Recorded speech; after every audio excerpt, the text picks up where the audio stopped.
શપથ સમારોહ પહેલા નેતાઓને મંત્રી બનવા કોલ આવવા લાગ્યા. જુઓ યાદીમાં કોના નામ સામેલ. નરેન્દ્ર મોદી ત્રીજી વખત વડાપ્રધાન પદના શપથ ગ્રહણ લે પહેલા એનડીએના સાથી પક્ષોના સંસદોને મંત્રી બનવા અંગે ફોન આવવા લાગ્યા છે. સૂત્રોના જણાવ્યા અનુસાર તેમાં ટીડીપી, એલજેપી અને જેડીયુ જેવી પાર્ટીઓના સાંસદોને પણ ફોન આવ્યા છે. ટીડીપીના સાંસદ ડોક્ટર ચંદ્રશેખર પેમ્મસાની અને કિંજરાપુ રામ મોહન નાયડુને મંત્રી બનવાનો ફોન આવ્યો છે. આ સિવાય જેડીયુના રાજ્યસભા સાંસદ રામનાથ ઠાકુરને પણ મંત્રી પદ માટે ફોન આવ્યો છે. આ તમામ નેતાઓને મોદી 3.0 કેબિનેટમાં સામેલ કરવામાં આવી શકે છે. શપથ લેનારા મંત્રીઓ સાથે વડાપ્રધાન મોદી ચાય પે ચર્ચા કરી શકે છે. સૂત્રએ જણાવ્યું કે નવી સરકારમાં મંત્રી પરિષદમાં એનડીએના વિવિધ ઘટકોનો સમાવેશ કરવા માટે ભાજપ અને સાથી પક્ષો વચ્ચે ચર્ચા થઈ છે. અમિત શાહ અને રાજનાથસિંહ સિવાય બીજેપી અધ્યક્ષ જેપી નડ્ડાએ ટીડીપી ચીફ ચંદ્રબાબુ નાયડુ,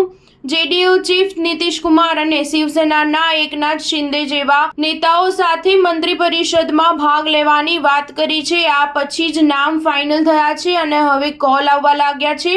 આ લોકો આજે જ શપથ પણ લઈ શકે છે. અત્યાર સુધી કયા કયા નેતાઓને ફોન આવ્યા? Kinjarapu Ram Mohan Naidu, Arjun Ram Meghwal, Sarbananda Sonowal, Amit Shah, Nitin Gadkari, Rajnath Singh, Piyush Goyal, Jyotiraditya Scindia, HD Kumaraswamy, Chirag Paswan, Jayant Chaudhary, Anupriya Patel, Jitan Ram Manjhi, Ramdas Athawale. Star News 7 હંમેશા સચ્ચાઈની સાથે.